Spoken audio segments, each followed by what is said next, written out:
Inaakusahan ni Vice President Sara Duterte si Pangulong Ferdinand Marcos Jr.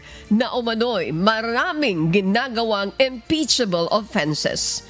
Kabilang sa mga ito ang paglagda niya sa General Appropriations Act o GAA na inilarawan ni VP Sara bilang pinakamahusay na ebidensya na pagkakaugnay ng Pangulo sa mga budget insertion.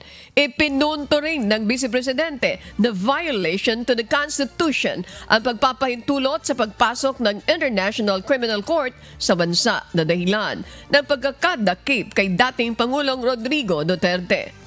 Samantala, itinuturing na betrayal of public trusts ang hindi pagpayag ng Pangulo na sumailalim sa drug tests. Sa ngayon, wala pang pahayag ang Malacanang kaugnay ng mga naging panawagan ni VP Duterte laban kay Pangulong Marcos Jr. Hindi ko na kailangan sabihin nakasali yung Pangulo dyan.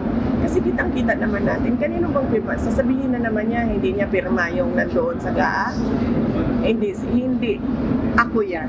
Hindi si Ferdinand Marcos Jr. ang pumirma dyan.